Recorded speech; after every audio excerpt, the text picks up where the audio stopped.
Chers amis, proches ou lointains, bienvenue dans ce temps de culte consistorial partagé avec Saintes, Sud-Saintonge, Saint-Jean d'Angély, Royan, La Rochelle, Rochefort et le Cognacé. Nous allons partager un temps de culte particulier. Mesures sanitaires oblige, nous avons dû partager entre un temps d'enregistrement à La Rochelle et dans ce temple ici à Saintes. Nous voilà donc réunis ce dimanche, confinés chez nous, mais malgré tout en communion de prière. Malgré nos peurs et avec nos doutes, Dieu vient jusqu'à nous.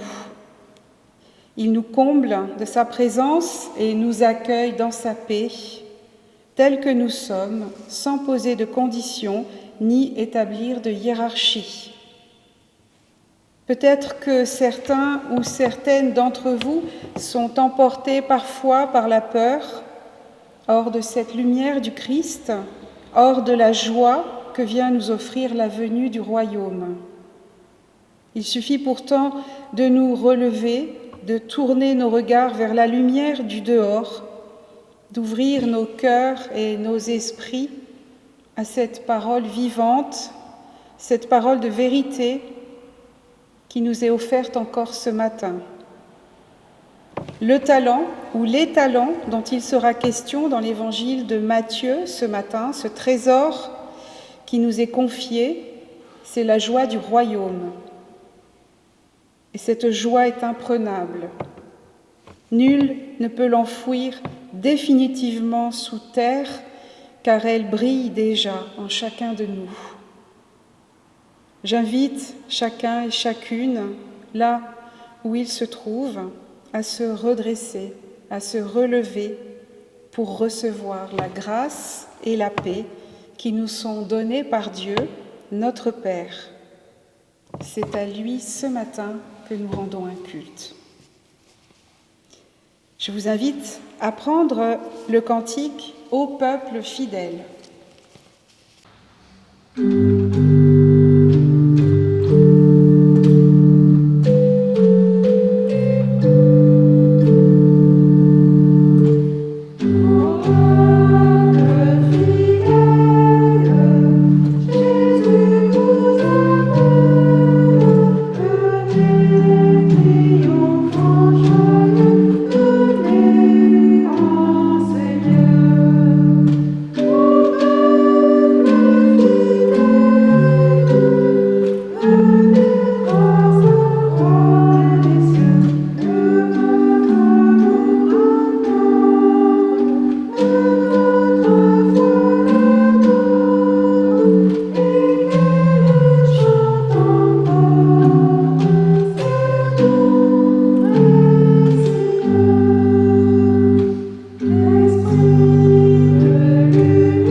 Avec la lecture du psaume 92.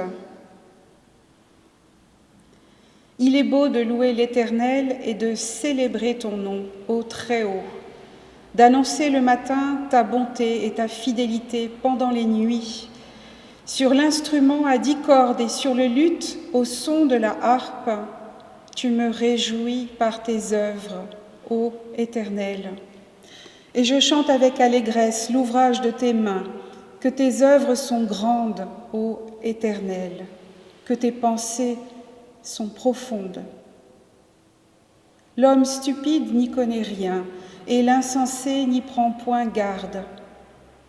Si les méchants croissent comme l'herbe, si tous ceux qui font le mal fleurissent, c'est pour être anéanti à jamais.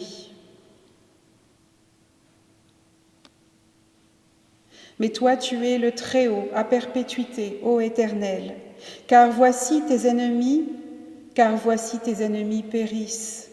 Tous ceux qui font le mal sont dispersés. Et tu me donnes la force du buffle. Je suis arrosée avec une huile fraîche. Les justes croissent comme le palmier. Ils s'élèvent comme le cèdre du Liban. Plantés dans la maison de l'Éternel, ils prospèrent dans les parvis de notre Dieu. Ils portent encore des fruits dans la vieillesse. Ils sont pleins de sève et verdoyants pour faire connaître que l'Éternel est juste.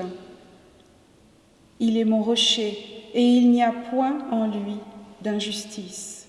Amen. Ensemble, nous prenons le cantique « Viens, Saint-Esprit ».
Avant de lire les Écritures, je vous invite à la prière.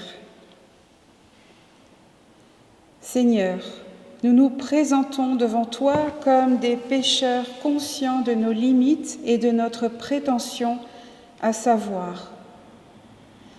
La véritable connaissance, c'est toi qui nous la donnes. Le pardon, c'est toi qui nous l'accordes.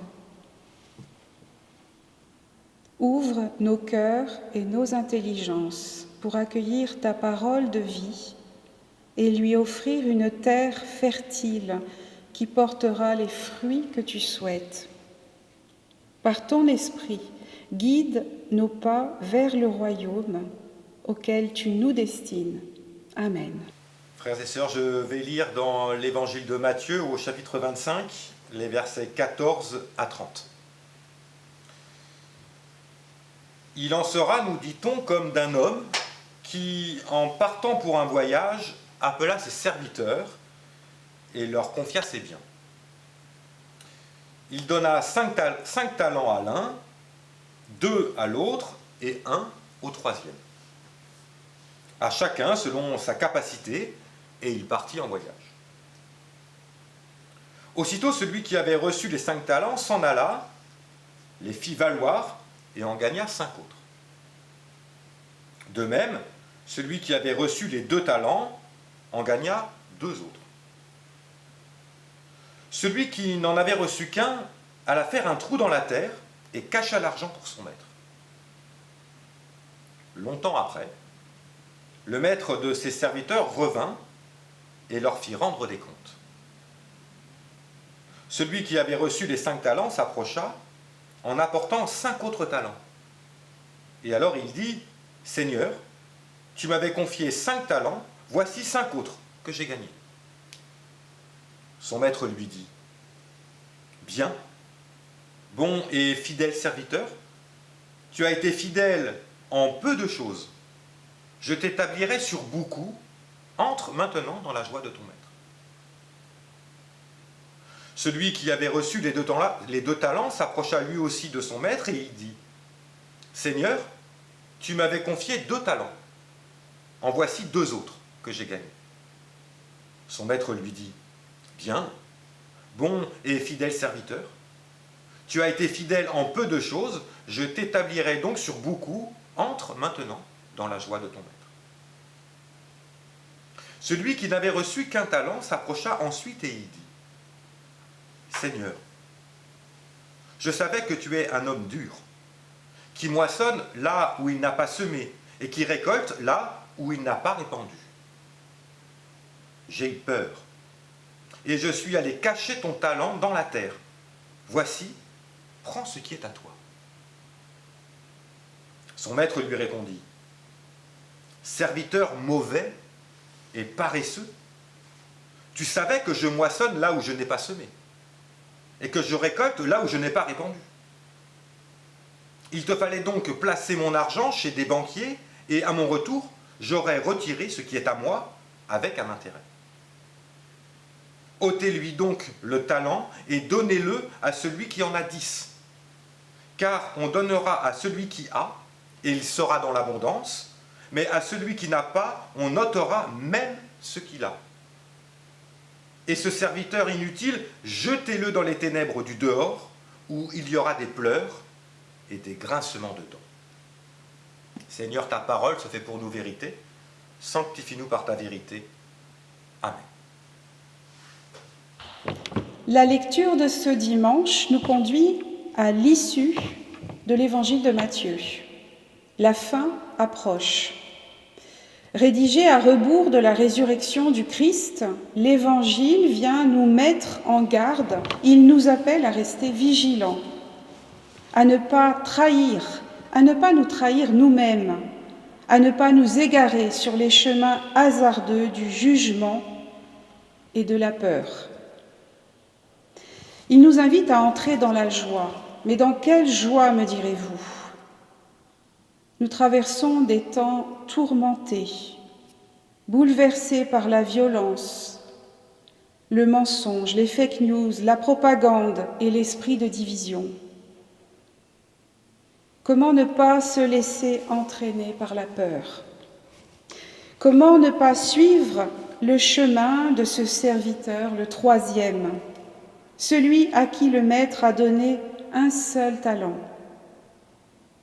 En réalité, il lui a plutôt confié, un peu comme l'on confie un trésor. Car c'est un véritable trésor qui lui est confié, l'équivalent de 20 années de salaire. Que va-t-il en faire ? Aux 2 autres serviteurs, il a été confié à l'un 5 talents et à l'autre 2 talents, de véritables trésors. Cependant, aucun d'eux ne se compare. Il n'est pas question de jalousie ici. Aucun des 3 serviteurs n'a ce talent-là. Alors, pourquoi l'homme qui leur confie une telle richesse s'en va-t-il en voyage? S'éloigne-t-il sans donner d'autres recommandations? Et le temps passe. À chacun, il est donné selon sa capacité, nous précise juste l'Évangile de Matthieu. Aucun d'eux n'est laissé. Aucun d'eux n'est lésé non plus. Il est donné, il est confié à chacun selon ses capacités. Car la charge est lourde. Quelle responsabilité! N'est-il question que d'argent ici ? Le mot « talent » résonne tout autrement en français et c'est intéressant. C'est intéressant parce qu'en effet, prenons le serviteur qui est le moins chargé a priori, le serviteur à qui il n'est confié qu'un seul talent. Un seul talent qui représente tout de même l'équivalent d'une 20aine d'années de salaire. Vous l'aurez compris, il n'est pas question ici que de biens matériels. Un seul talent ici pourrait donner de quoi occuper des parents avec leur propre enfant une vingtaine d'années durant. Une vingtaine d'années seulement, certains pourraient s'en réjouir, car cela pourrait être le signe que leur enfant, justement, a pris son envol rapidement et qu'il est devenu autonome en seulement 20 ans. Tandis que le serviteur, qui est chargé de 5 talents, aura visiblement la charge des enfants, mais aussi probablement des petits-enfants. En somme, plus nombreux sont les talents, plus grande est la responsabilité. Comme cela se produit parfois aujourd'hui lorsque les grands-parents aident financièrement, matériellement, enfants et petits-enfants.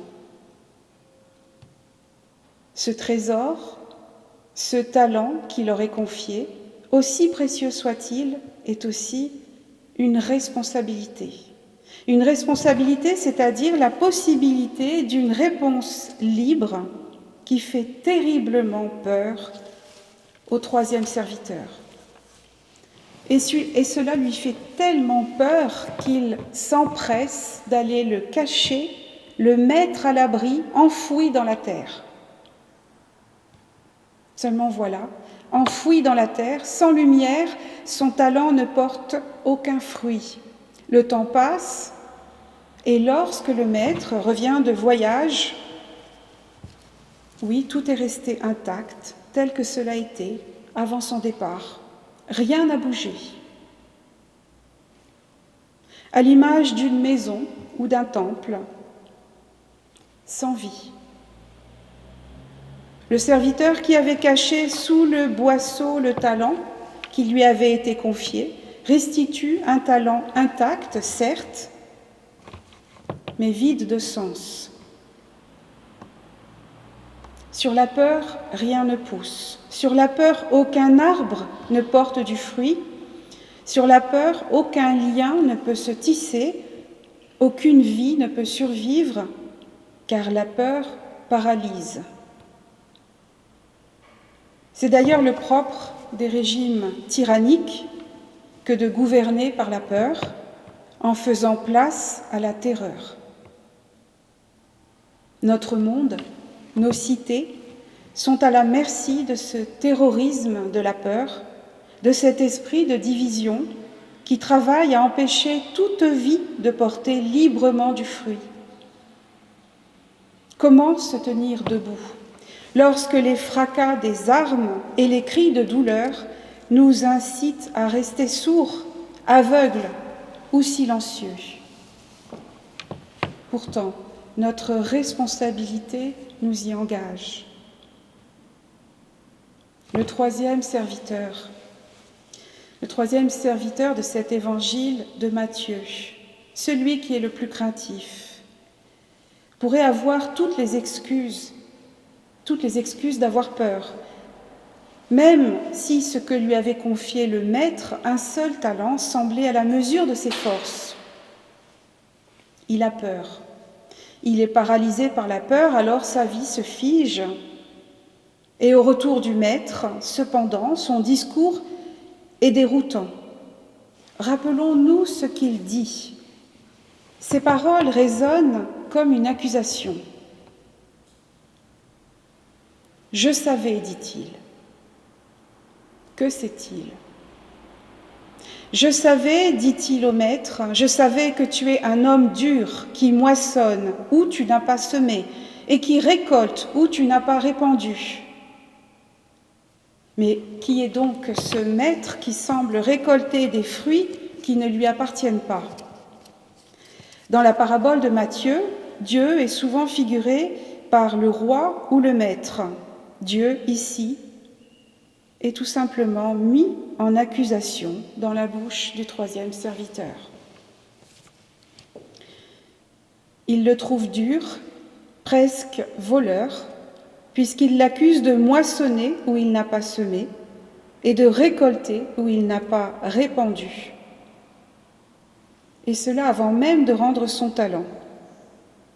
Il se place en accusateur, en juge suprême. Il récuse toute responsabilité, toute réponse. Alors, il accuse le maître. Le serviteur a-t-il porté du fruit? A-t-il été brimé, maltraité? Certes, non. Et cependant, il accuse celui qui lui a confié un trésor, un seul talent, une grande responsabilité. Il accuse l'autre et d'emblée, l'autre devient fautif de son échec. Et plutôt que d'en tirer profit, plutôt que de tenter de porter du fruit, de tirer leçon de son attitude, il ne sème qu'un discours accusateur et violent. Si bien qu'il s'exclut d'emblée lui-même de ce royaume-là, de ce royaume destiné à la joie. Comment ne pas entendre les résonances qu'il y a entre ce texte de l'Évangile de Matthieu et le monde que nous habitons aujourd'hui? La joie du royaume que nous annonce l'Évangile de Matthieu tisse sa trame sur la confiance donnée et reçue. Lorsque Dieu nous accorde sa foi, sa confiance, son amour, sommes-nous heureux de la recevoir? Ne sommes-nous pas tentés parfois, nous aussi, d'aller la cacher sous le boisseau, à l'ombre de toute lumière, afin qu'aucun autre n'en connaisse l'existence? Une foi à l'abri, bien cachée, exclusive, qui s'éteint au fil du temps, qui se fige dans nos habitudes et se laisse paralyser par nos peurs. Oui, tout n'est pas tenté, ou pire encore, qui n'est pas paralysé par la peur? La peur de faire une erreur, de se tromper, la peur de s'engager, de partager son talent, la peur d'être jugé, d'aller à contre-courant, la peur de risquer une parole, un témoignage, la peur d'être mis à l'écart du groupe. Alors seuls ou ensemble, beaucoup choisissent de se conformer au monde présent, n'osant plus regarder, chercher, réfléchir, se donner les moyens de témoigner en vérité. Pourtant, à tous, ce talent-là nous est donné. La facilité serait peut-être d'enfermer Dieu dans cette image figée. C'est probablement ce que fait le troisième serviteur. L'image construite de toutes pièces, l'image d'un Dieu dur, presque cruel, d'un Dieu injuste qui profite de son pouvoir pour prendre ce qui ne lui appartient pas. Certes, ce Dieu-là existe dans notre monde. Ce Dieu que nous nous forgeons. Mais ce Dieu-là n'est pas le Dieu de Jésus-Christ, le Dieu auquel nous croyons. Cette image mortifère est le reflet de ce trésor soigneusement enterré, incapable de porter le moindre fruit. Alors le temps passe, la vie s'écoule hors de tout, hors de toute lumière, à l'abri d'un monde en mouvement, sans que rien ne risque de venir l'altérer. Elle meurt dans l'oubli, sans porter aucun fruit. L'homme a choisi de rester agenouillé au pied de son trésor enfoui, à l'abri de la lumière. Il n'a pris aucun risque, ni celui d'échouer, ni celui de réussir. Il aurait pourtant suffi d'essayer, il aurait pourtant suffi de vivre, d'oser se tenir debout en pleine lumière pour être touché par la joie du royaume. Car il ne nous appartient pas de réussir, il nous est donné de vivre debout. Là où nous attend le Dieu de la vie. Car Dieu ne se trouve pas caché dans les ténèbres. Il ne se trouve pas dans la fosse. Il est source de lumière, de vie et de vérité. Dans son ouvrage de la démocratie en Amérique, Alexis de Tocqueville écrivait « Les tyrans ne sont grands que parce que nous sommes à genoux. Dieu nous tend la main, il nous relève de nos peurs, il nous offre sa lumière, la vie dans sa paix. Si chacun de nous ne reçoit pas les mêmes talents, les mêmes dons précieux, c'est parce que notre altérité et nos différences dessinent les multiples facettes d'un visage de Dieu qui nous échappe. Nul ne peut en dessiner les contours. Et plus nous cherchons à le définir, à l'enfermer comme un objet inerte, plus il nous échappe. Et sans lui, nous sommes dans les ténèbres, et ces ténèbres du dehors nous figent. Le royaume qui se dessine dans l'évangile de Matthieu est un royaume où la multitude est rendue capable de s'unir pour se relever de ce qui la fige de ses peurs. Il nous est confié comme le fruit le plus essentiel. Et ce fruit, quel est-il ? Le Christ lui-même le résumera par le sommaire de la loi. L'essentiel à notre vie, c'est l'amour. L'amour, c'est-à-dire l'attention à l'autre, l'accueil de l'autre et le don de l'autre. C'est là le talent le plus précieux qui nous est confié par Dieu pour nous rendre libres de remplir notre mission ensemble. Amen. Je vous invite à la prière. Seigneur, libère-nous de nos peurs. Fais de chacun de nous des serviteurs, des témoins de la foi que tu nous donnes, semeurs de paix et porteurs de lumière. Ainsi unis, le monde pourra contempler les fruits que tu lui destines. Amen.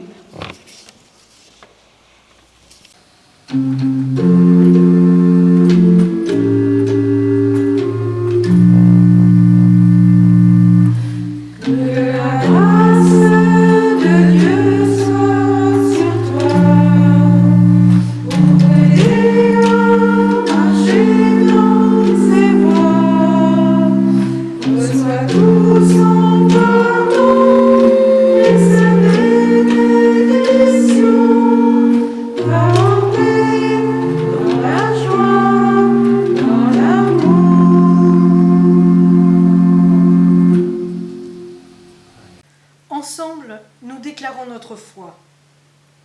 Je crois en Dieu.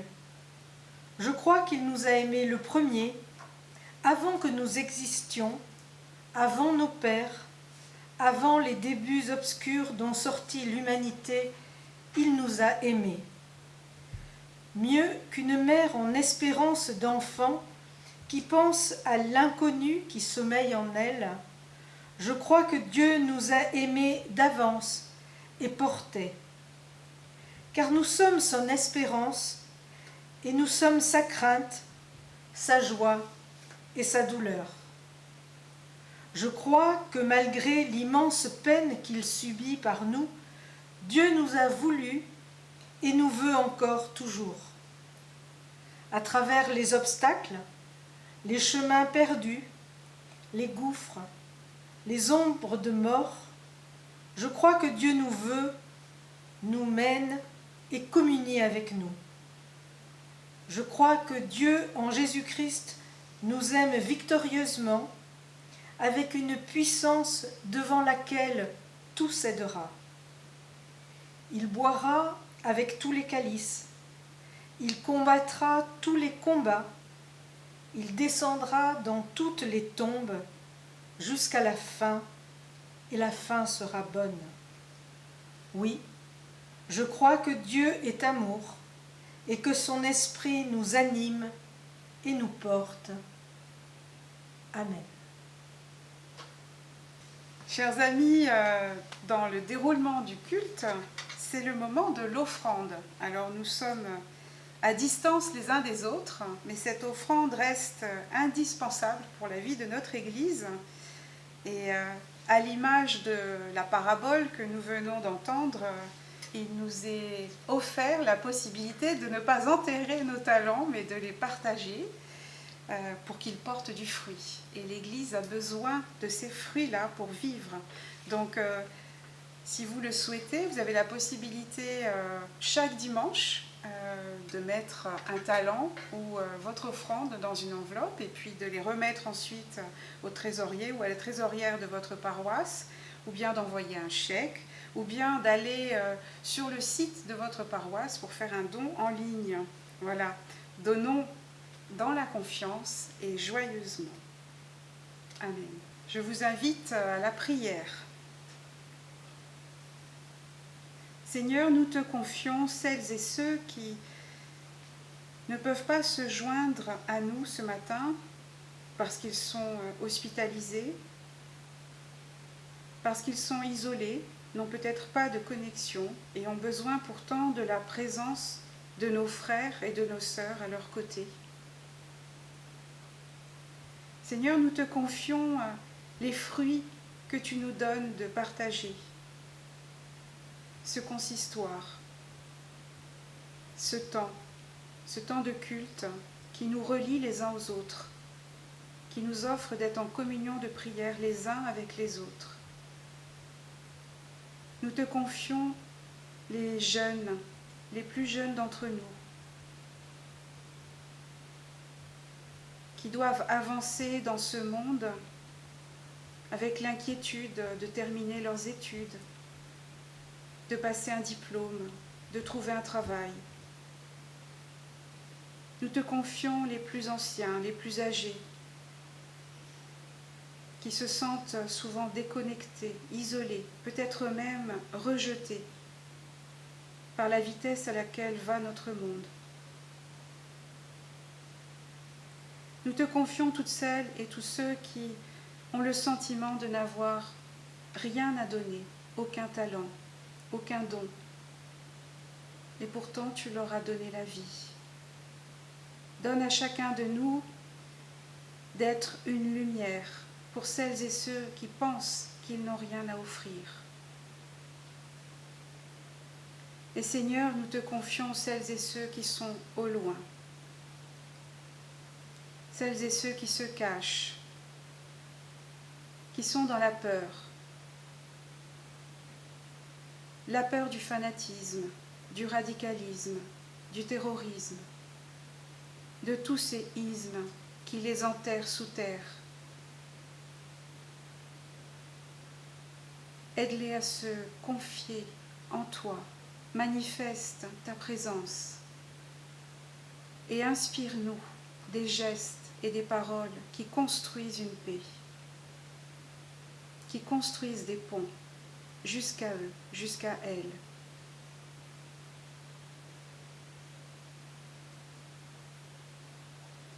Ensemble, nous te disons la prière que tu as enseignée à tes disciples.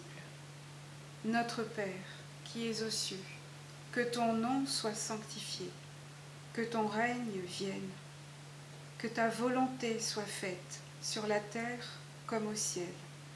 Donne-nous aujourd'hui notre pain de ce jour. Pardonne-nous nos offenses, comme nous pardonnons aussi à ceux qui nous ont offensés. Et ne nous laisse pas entrer en tentation, mais délivre-nous du mal. Car c'est à toi qu'appartient le règne, la puissance et la gloire, pour les siècles des siècles. Amen. Je vous invite à recevoir la bénédiction qui nous est donnée de la part de Dieu, notre Père. Nous pouvons nous lever, chacun ou chacune, là où nous sommes. Poursuivez donc votre route dans le Christ, Jésus le Seigneur, tel que vous l'avez reçu.